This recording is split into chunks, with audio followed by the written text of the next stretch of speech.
ಕಾಣ್ಲಿಲ್ಲ ನಿಮಗೆ. ತೆಲಂಗಾಣದಲ್ಲಿ ಗೆಲುವಾಯ್ತು, ಅಲ್ಲಿ ಸಮಸ್ಯೆ ಕಾಣ್ಲಿಲ್ಲ.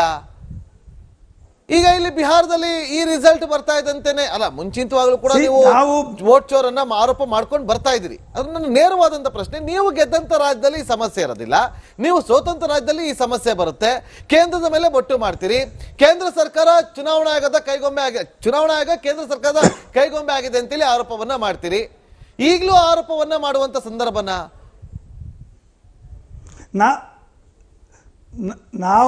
ನಾವು ಎಲ್ಲಿಯೂ ಈ ಚುನಾವಣೆಯಲ್ಲಿ ಚುನಾವಣಾ ಆಯೋಗದ ವಿರುದ್ಧ ನಾವು ಹೋರಾಟ ಮಾಡಿರ್ತಕ್ಕಂಥದ್ದು ತಮಗೆ ತಿಳಿದಂತೆ ಇದು ಚುನಾವಣೆ ಪೂರ್ವದಲ್ಲಿ ಮಾಡಿದ್ದೇವೆ. 55 ದಿವಸಗಳ ಕಾಲ ಪಾದಯಾತ್ರೆ ಮಾಡಿದ್ದೇವೆ. ಚುನಾವಣಾ ಆಯೋಗದ ವಿರುದ್ಧ ನಮ್ಮ ಆರೋಪ ಇದ್ದೇ ಇತ್ತು. ಆಗ ಇವತ್ತು ನಾವು ಏನು ಹೊಸದಾಗಿ ಚುನಾವಣೆಯಲ್ಲಿ ಸೋತಿದ್ದೇವೆ ಅದಕ್ಕಾಗಿ ನಮ್ಮ ಆರೋಪ ಅಲ್ಲ. ಚುನಾವಣೆಯ ವಿರುದ್ಧ ನಮ್ಮದು ಆರೋಪ ಇತ್ತು. ಹಾಗಾಗಿ ನಾನು ಹೇಳಲಿಕ್ಕೆ ಬಯಸ್ತೇನೆ, ಈ ಚುನಾವಣೆಯಲ್ಲಿ ಅದು ಕೂಡ ಸಕ್ರಿಯವಾಗಿ ಕೆಲಸ ಮಾಡಿದೆ ಅಂತ ಹೇಳುವಂಥದ್ದು. ಮತ್ತೆ ಪ್ರಧಾನಮಂತ್ರಿಯವರು ಹೇಳ್ತಾ ಇದ್ರು, ಮತದಾರರಿಗೆ ಅಥವಾ ಯಾವುದೇ ಕುಟುಂಬಕ್ಕೆ ನೇರವಾಗಿ ದುಡ್ಡನ್ನು ಕೊಡುವಂಥದ್ದು ದೊಡ್ಡ ಅಪರಾಧ, ಇಟ್ ಈಸ್ ಏನು ಫೈನಾನ್ಷಿಯಲ್ ಕ್ರೈಮ್ ಅಂತ ಹೇಳುವ ಭಾಷಣಗಳನ್ನು ದೇಶದ ಪ್ರಧಾನಮಂತ್ರಿ ನರೇಂದ್ರ ಮೋದಿ ಅವರು ಮಾಡಿದರು. ಅವರೇನು ಮಾಡಿದರು, ಚುನಾವಣೆ ಪೂರ್ವದಲ್ಲಿಯೇ ಅವರಿಗೆ 10,000 ರೂಪಾಯಿಗಳನ್ನು ಅವರ ಅಕೌಂಟಿಗೆ ಕಳಿಸಿದ್ರು. ಚುನಾವಣೆಗೆ 5 ತಿಂಗಳು ಇರಬೇಕಾಗಿದ್ರೆ ಇದೇನು ಅಮಿತ್ ಶಾ ಅಲ್ವಾ?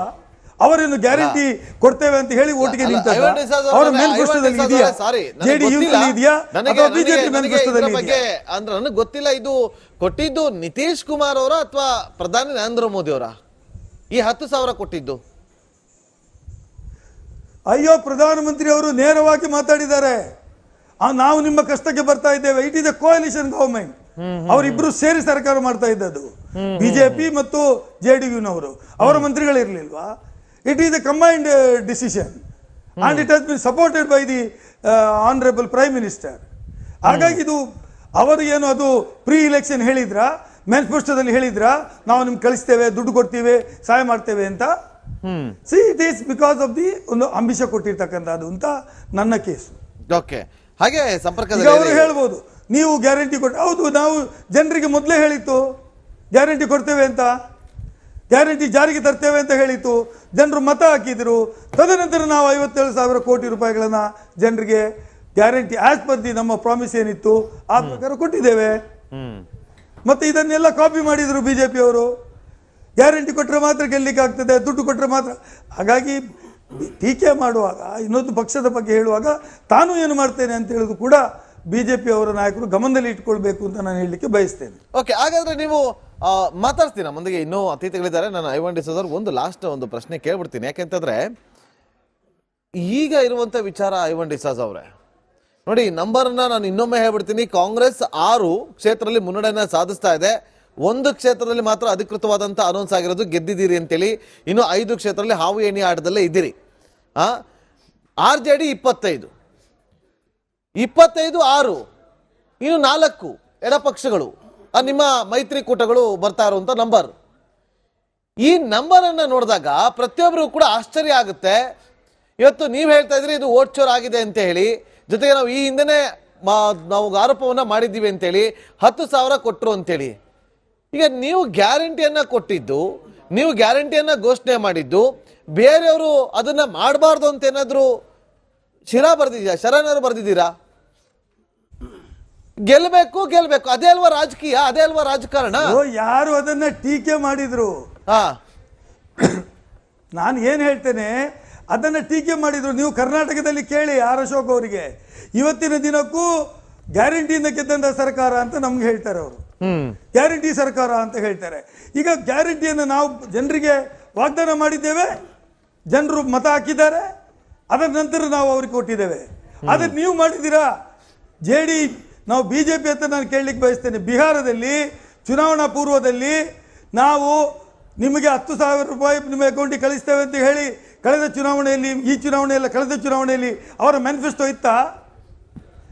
ಇರಲಿಲ್ಲ. ಯಾಕಿದ್ರೆ ಅವರು ಗೇನ್ ಮಾಡಲಿಕ್ಕೆ, ಕಾಪಿ ಮಾಡಲಿಕ್ಕೆ ಮಾಡಿದ್ರು. ಮಾಡಿ ತಪ್ಪಿಲ್ಲ, ಜನರಿಗೆ ದುಡ್ಡು ಹೋಯ್ತು, ಜನರು ಸಂತೋಷದಲ್ಲಿ ಇರಬೇಕು.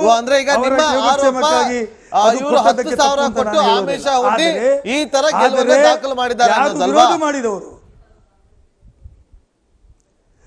ಅಲ್ಲ, ಈ ತರದ ಒಂದು ಧೋರಣೆಗಳನ್ನು ಅನುಸರಿಸಿದ್ರು ಅಂತ ಹೇಳುವಂತದ್ದು ನನ್ನ ಅಭಿಪ್ರಾಯ. ನಾನು ಎಕ್ಸಿಟ್ ಪೋಲ್ ಮುಂಚೆನೆ ನಿಮಗೆ ಚುನಾವಣಾ ತೆಲಂಗಾಣದಲ್ಲಿ ಗೆಲುವಾಯ್ತು, ಅಲ್ಲಿ ಸಮಸ್ಯೆ ಕಾಣ್ಲಿಲ್ಲ. ಈಗ ಇಲ್ಲಿ ಬಿಹಾರದಲ್ಲಿ ಈ ರಿಸಲ್ಟ್ ಬರ್ತಾ ಇದ್ದಂತೆನೆ, ಅಲ್ಲ ಮುಂಚಿತವಾಗ್ಲೂ ಕೂಡ ನೀವು ವೋಟ್ ಚೋರ್ ಅನ್ನ ಆರೋಪ ಮಾಡ್ಕೊಂಡು ಬರ್ತಾ ಇದ್ರಿ. ಅದು ನನ್ನ ನೇರವಾದಂತ ಪ್ರಶ್ನೆ. ನೀವು ಗೆದ್ದಂತ ರಾಜ್ಯದಲ್ಲಿ ಈ ಸಮಸ್ಯೆ ಇರೋದಿಲ್ಲ, ನೀವು ಸೋತಂತ ರಾಜ್ಯದಲ್ಲಿ ಈ ಸಮಸ್ಯೆ ಬರುತ್ತೆ. ಕೇಂದ್ರದ ಮೇಲೆ ಬೊಟ್ಟು ಮಾಡ್ತೀರಿ. ಕೇಂದ್ರ ಸರ್ಕಾರ ಚುನಾವಣಾ ಆಯೋಗದ ಕೈಗೊಂಬೆ ಆಗಿದೆ, ಚುನಾವಣಾ ಆಯೋಗ ಕೇಂದ್ರ ಸರ್ಕಾರದ ಕೈಗೊಂಬೆ ಆಗಿದೆ ಅಂತೇಳಿ ಆರೋಪವನ್ನ ಮಾಡ್ತೀರಿ. ಈಗಲೂ ಆರೋಪವನ್ನ ಮಾಡುವಂತ ಸಂದರ್ಭನ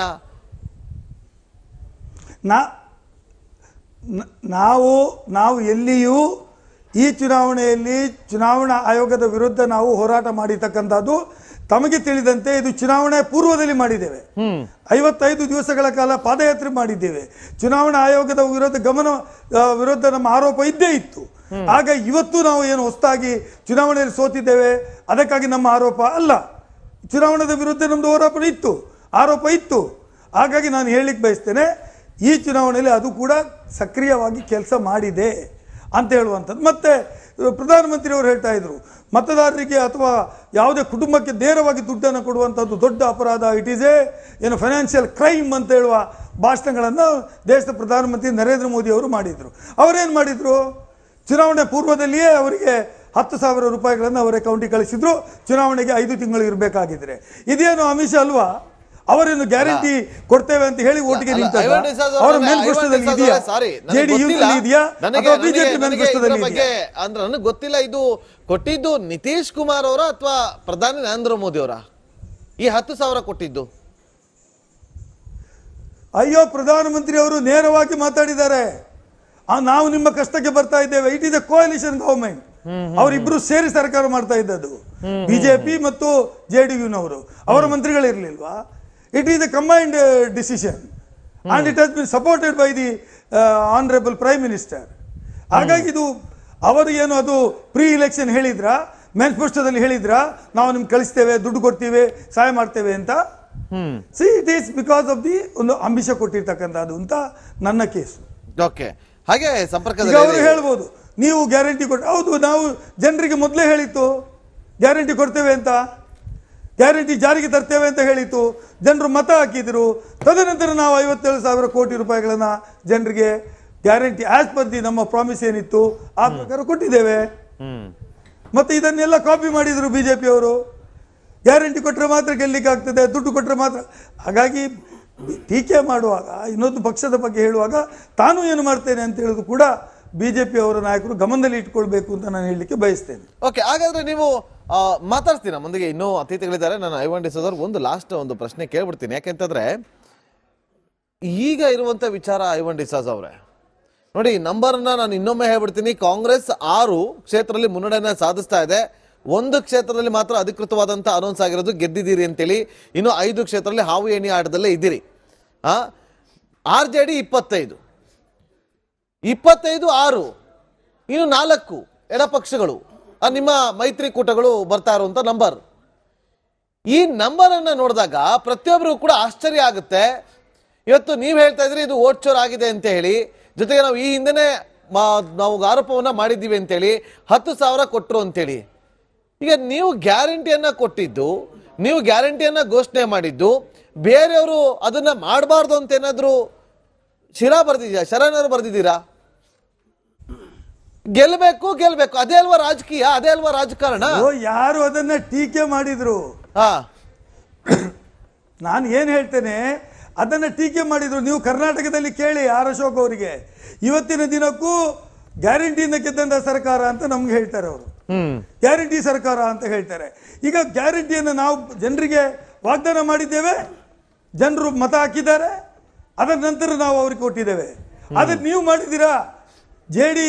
ನಾವು ಬಿಜೆಪಿ ಅಂತ ನಾನು ಕೇಳಲಿಕ್ಕೆ ಬಯಸ್ತೇನೆ. ಬಿಹಾರದಲ್ಲಿ ಚುನಾವಣಾ ಪೂರ್ವದಲ್ಲಿ ನಾವು ನಿಮಗೆ 10,000 ರೂಪಾಯಿ ನಿಮ್ಮ ಅಕೌಂಟಿಗೆ ಕಳಿಸ್ತೇವೆ ಅಂತ ಹೇಳಿ ಕಳೆದ ಚುನಾವಣೆಯಲ್ಲಿ, ಈ ಚುನಾವಣೆಯಲ್ಲ ಕಳೆದ ಚುನಾವಣೆಯಲ್ಲಿ ಅವರ ಮ್ಯಾನಿಫೆಸ್ಟೋ ಇತ್ತಾ?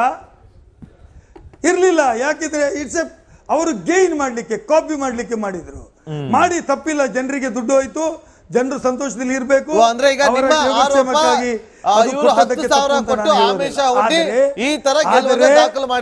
ವಿರೋಧ ಮಾಡಿದವರು ಅಲ್ಲ, ಈ ತರದ ಒಂದು ಧೋರಣೆಗಳನ್ನು ಅನುಸರಿಸಿದ್ರು ಅಂತ ಹೇಳುವಂತದ್ದು ನನ್ನ ಅಭಿಪ್ರಾಯ. ನಾನು ಎಕ್ಸಿಟ್ ಪೋಲ್ ಮುಂಚೆನೆ